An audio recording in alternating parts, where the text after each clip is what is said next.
Because I will say when I was little, I took my lunch to school every day and I always took a sandwich, I had a piece of fruit and a bag of chips. And that's just what I ate for lunch every day. So when I became a mom, this is how I made my kids' lunches. It was a sandwich, chips, and a piece of fruit with an occasional treat or a drink. And over time, I just realized that they could be getting so much more nutrition in their school lunches. You know, when you start to pay attention to what you're eating, you start to notice all of these places where you can make some really good changes. Welcome to the Soaring Child Podcast, where parents of children with ADHD learn tips and tricks to help their child soar at home, at school, and in life. We feature interviews with experts, medical professionals, and parents just like you who are learning how to reduce ADHD symptoms using food and other natural strategies. Because children with ADHD deserve to soar just like every other child. I'm your host, Dana Kay. Hello parents, this is Dana Kay here with another edition of the Soaring Child Podcast. Now today I'm welcoming back one of our regulars, Andrea Daigle, part of our team. She's a functional diagnostic nutrition practitioner and she is absolutely amazing.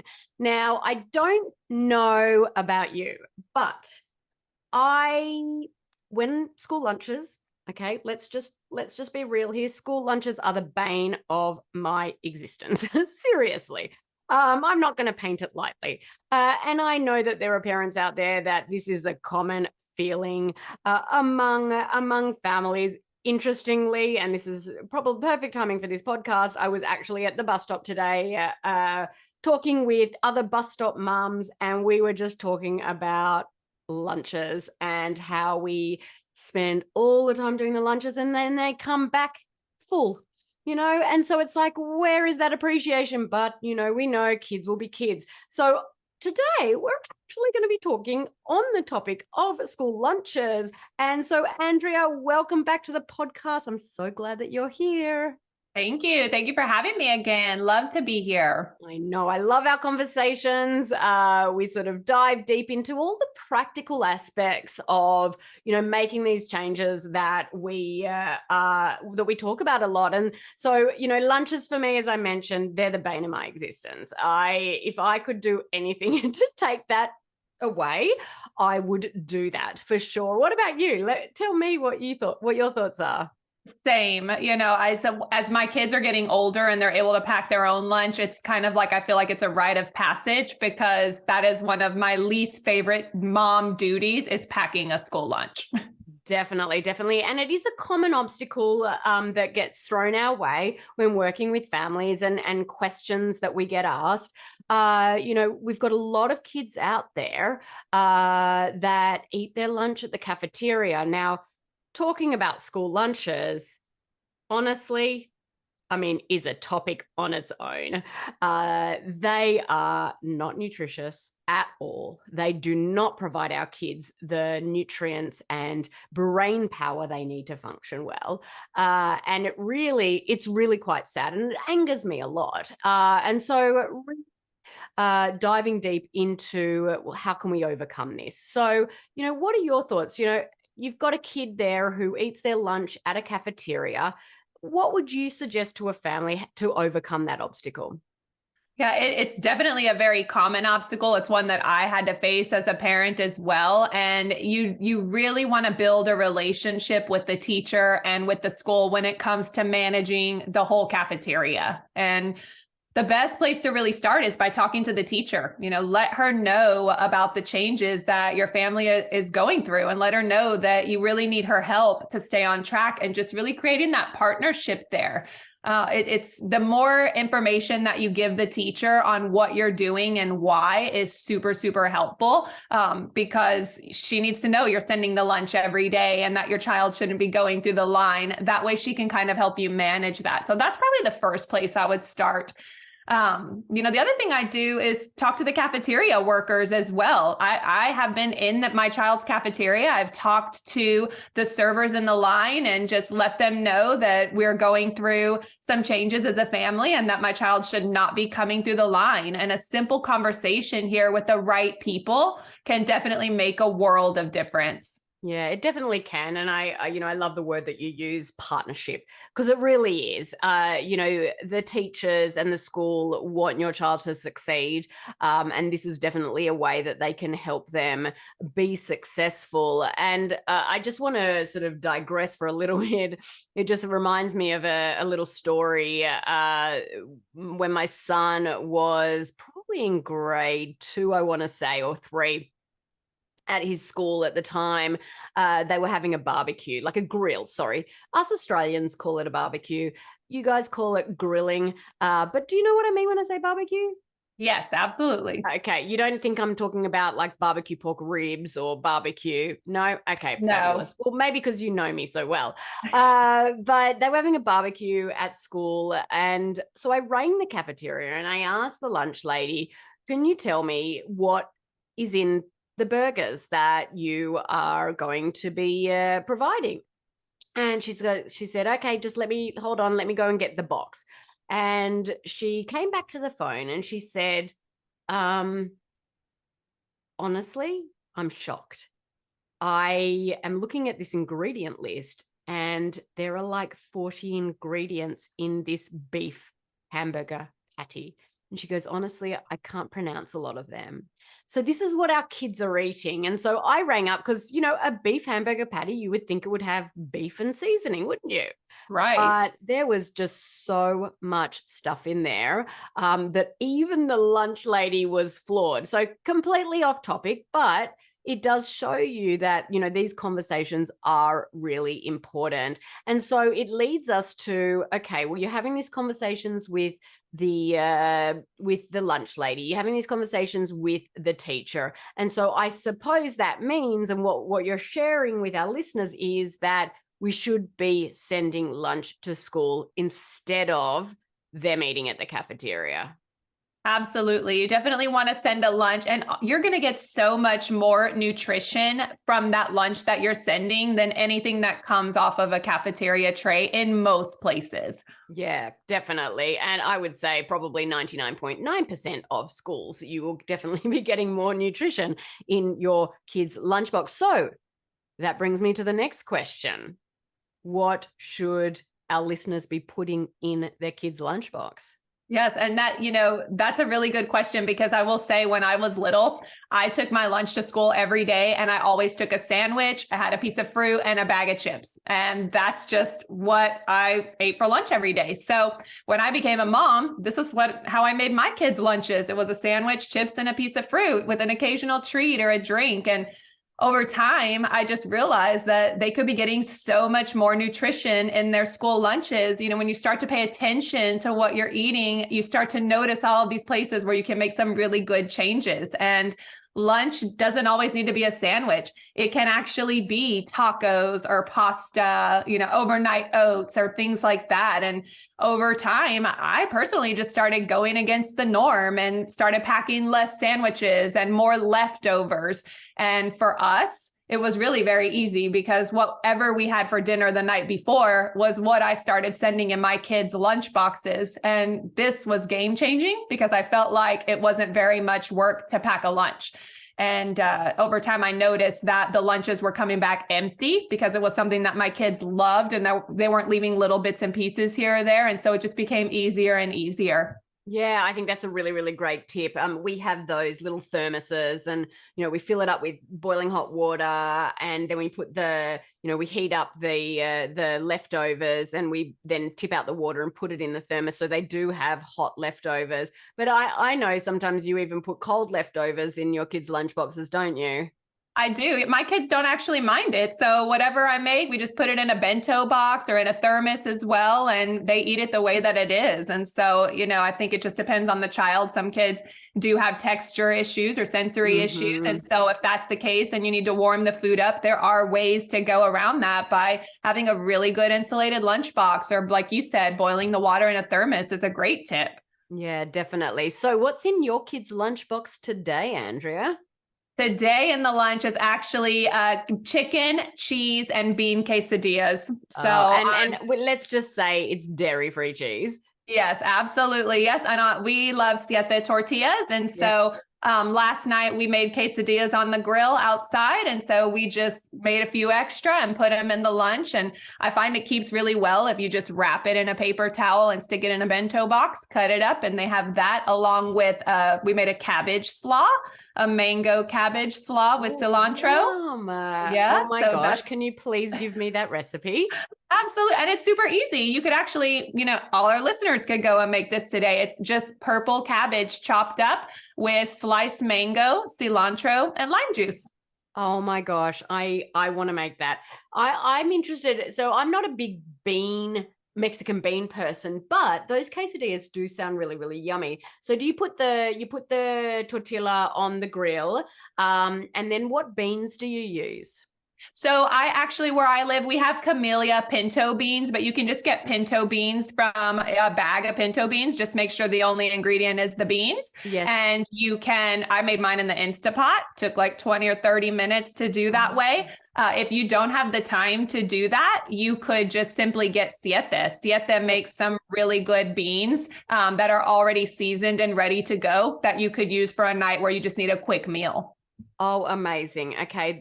I'm definitely going to try this weekend. So we want the tortillas on, then do we put the beans on top of the tortilla? Then yes, the chicken and then the cheese? Exactly. Just like that. And then you put another tortilla on top and then pop it on the grill for you can put it on maybe 20, 30 seconds, depending on what type of grill, however hot you want yours. The siete tortillas are a little temperamental sometimes. So, based off of the heat setting on your grill, you just put it on there so it doesn't burn and you're good to go. Oh, wow. I actually even feel like that for lunch. I'm all of a sudden really, really hungry. It's almost lunchtime here. So maybe I might do that. I do have some siete tortillas in the fridge. Okay. So, we've talked about leftovers.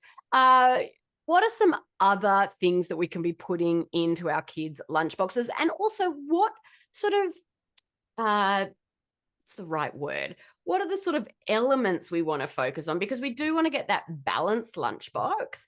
So what sort of elements are we focusing on? And what are some other things that we can put in there? Right. And the best thing I think that anybody can do is to make a list or a chart of all the different food groups. So your proteins, your vegetables, your fruits and grains, and add all of your favorite things to that chart so that you have a list to always go back and refer to. And you can build your lunch or build a healthy plate off of that list. Just keep it posted in your kitchen as like a handy helper. And you can have your kids help build a bento box from that as well. So for the days where you don't have leftovers or, you need to build a lunch from a list, you can go from that. And it's super easy to do it that way with a handy helper. That is a really, really good idea. Now, one of the things that we hear a lot is that, and I was talking about before we jumped in, was that we put all this effort into our kids' school lunches. We send them off on their way going, yay, we were successful. And then they come back and they haven't touched a thing. So, what are some of those strategies to really get the child to eat what's in their lunchbox? Yeah, that is a really tough one because I was in that place with my son years ago where he was so used to eating in the cafeteria and it was tough getting him to start taking his lunch to school. So I know exactly what that's like. And my number one tip for this is to get the kids involved in as many ways as you can. Have them help you pack the lunch. And it really goes deeper than that. Let them choose their lunchbox. Let them choose their lunch containers or their bento boxes. Take them to the grocery store with you and let them pick and choose what they want from the store. And then on top of that, Have them help you plan out the menu and what's going to be for lunch every day, because this is really going to create that buy-in when you can get them on board and include them in being part of the process. For my son, everything was better if it was his idea. And so, making it his idea and having him be part of the process was really what created that buy-in for us. Yeah, I love that. And, as you mentioned earlier, you've got that printout that you can have in the kitchen that has your protein, your fruits, your veggies, your fats, all of that good stuff. And then you can actually get them to pick out from each category, what they want to include in their lunchbox. And I think it is a game changer for many, many families. And I think a bento box is also a game changer for many families, because you think about it, just like you, Andrea, my mom used to send me to school with a sandwich every single day. Now, I can tell you now, I don't like sandwiches because I had a sandwich every single day. Now, back in the day, and this is a bit of a funny story, my mum used to own a cafe. And so we would get these gourmet sandwiches to school. Like, we would literally gourmet. But because I had a gourmet sandwich every single day, I now cannot stand sandwiches. But, when you're giving a sandwich, that's the main part of the meal. And if they choose not to eat it, then they're not going to get very much. And so bento boxes, they're a game changer because you can put little bits of everything. And usually the kids will try a little bit of everything. And when you add up all those little bits, it's actually quite a lot. And so that's another thing, buying those bento boxes that, you can put all those little different elements in there so they can try a little bit of everything. Now, let's think about some things outside the square. What else can we put in lunches that you wouldn't just sort of normally think about? Yeah, I never thought to put a smoothie in my child's lunch until I actually went through your program. And I thought, gosh, what a great idea. And my kids love smoothies. And so smoothies are amazing. You can pack them up in a thermos and send them with a straw and get so much good nutrition there. The other thing my kids love is fruit infused water. They like to have different options, to drink other than the classic juice box that's loaded with sugar. I didn't want my kids having that in the middle of a school day. So we started putting fruit infused water in there and we change it up. Sometimes we'd have cucumber, we might have lemon, and just keep it different, a smoothie one day, infused water another day. And the other things you can put in there too, like nuts and seeds, beef sticks. And my most favorite thing always as a mom is to put a little treat. I think we don't want our kids to feel like they don't get to have a treat. Most people do put a treat in the lunchbox. So I'll put a homemade cookie or a muffin, and sometimes it'll be a little piece of chocolate, like an Enjoy Life chocolate or a mini made good bar or something, just to give them a little extra treat for their lunch. Yeah. And I think that's really important to remember, when making changes to our kids' diet, is that you don't want them to miss out, because when they do miss out, they actually feel deprived and they'll probably end up going and taking food from somewhere else. And then you're never going to get to where you need to go. So, they can have treats. They are kids. You'll hear a lot of people, a lot of, social media people out there or practitioners out there that say, oh, you should only focus on whole foods. They should, cut down sugar and never have treats. Yes, that's important, but we're all busy families. They are kids. We need to have a little bit of that balance. Now, I talk about a lot, balance is important for our kids. There are some things that we can't do in balance. And, we can't just sort of say 80-20 rule for things like gluten, dairy, and soy. They're 100%, gone. But when it's got to do with things like treats and sugar, when we're focusing on better for you treats, it's much better. And so getting that balance for them is super important. Now, how do you get around, I know that we struggled with this at first. So I'm curious to know whether or not you've sort of found that same challenge, but how do you get around buying school lunch? Yeah, that was really tough for us because even though I set the expectations for what I wanted it to look like for my family with the school, there were times that my son would go to school and walk through the line and get the school lunch. And this was especially tough when lunches were free. And so, it's not an obstacle that has to get in the way of making those changes. And it just really requires a lot of conversation with your kids and working with them, getting them on board, having them help you pack the lunch and talking through what they would like to eat. Everything we talked about when it comes to taking them to the grocery store, having them help you plan the menu and really setting the expectation for how you want that to look. And then, of course, logistically, you want to make sure they don't have money in their account at school. So that makes it, buying the lunch a little more difficult. But the key thing for my son was, well, they were having pizza today and I wanted pizza. So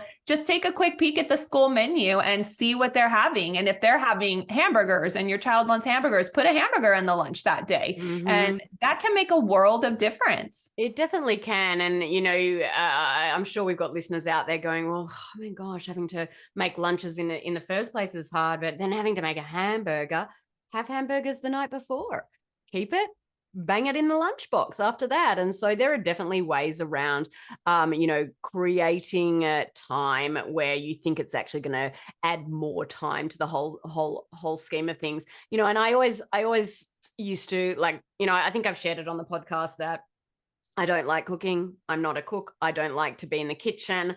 And so I will do as minimal as possible. And we've had success with my son, obviously. So it is possible. You don't have to be a gourmet chef. You don't need to spend hours and hours in the kitchen.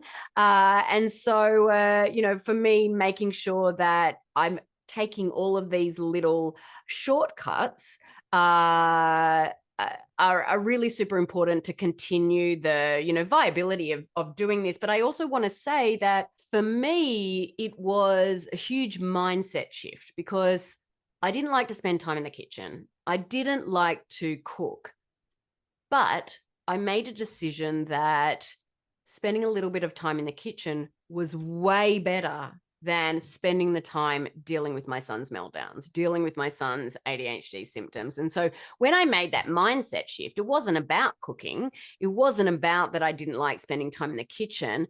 The fact that I didn't want to be going through all of this emotional roller coaster with my son, that was the thing that drove me to be, okay, I can spend, just that little bit extra time in the kitchen, and then I won't have to spend the time dealing with his tantrums.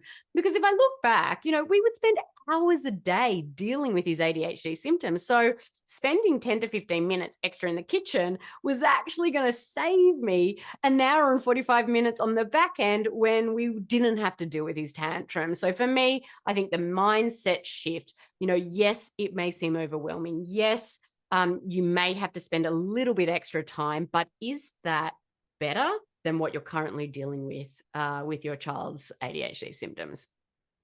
1,000 times yes. And I was in the exact same place where we couldn't live the day-to-day or sustain the day-to-day how it was.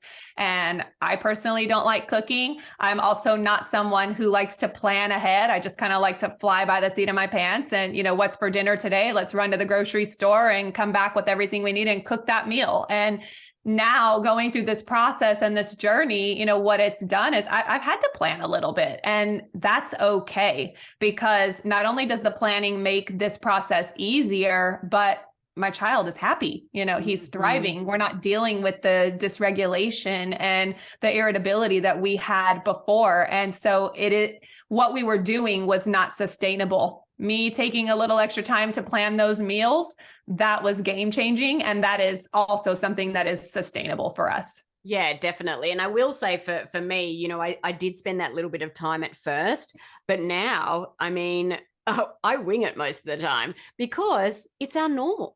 When you change, you might be used to making tacos on Tuesday. Okay. I will say that you can make tacos gluten, dairy, and soy free. So, that's an easy one. But if you're used to doing tacos on Tuesday and, you want to change up that meal to be a bit more ADHD friendly, at first, it may take you a little bit extra longer, but 6 months down the path, you won't even think about it anymore. It will just become instinctual and habit.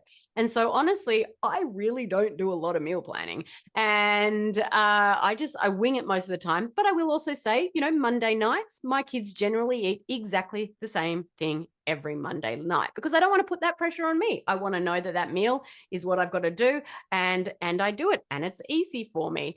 As long as it's got all of those balanced plate, then that's totally fine. You still don't need to be a gourmet chef. Exactly. And it doesn't have to require hours of prep time or hours of cooking. You make it happen. It becomes your new norm, and it's part of your routine, and it just gets easier and easier as you build upon that. Yeah, no, definitely. And I think this brings me to a common hesitation that we get from families, bar lunches aside. How will this work for my family? How can we do this? Yeah, I completely understand that, because that's exactly how I felt. In the beginning, I didn't want to change my family's diet. I mean, to be honest with you, I didn't think it was necessary.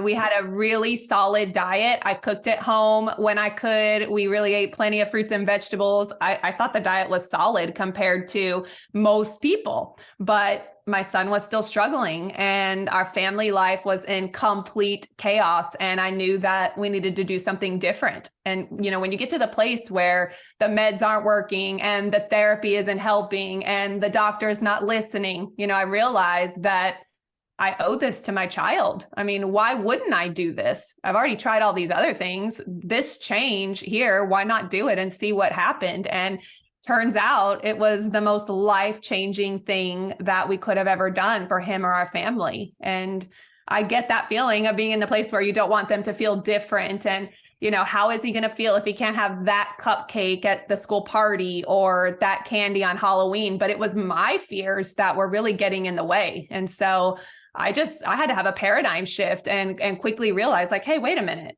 He can still have cupcakes and he can still have candy on Halloween and treats just like everybody else, but it might be a different cupcake, and the candy might not be the one that everyone else is having. But guess what? My son was happy. He didn't care. All that mattered was that he had the candy like everyone else, or a cupcake like everybody. So he began not to care over time, and his food might have been a little different, but through lots of conversation and really empowering him with that knowledge around food, he began to realize that this is what is keeping him happy, and this is what is keeping him feeling good. So it's completely doable, and you can get there. It just takes little steps along the path to do it.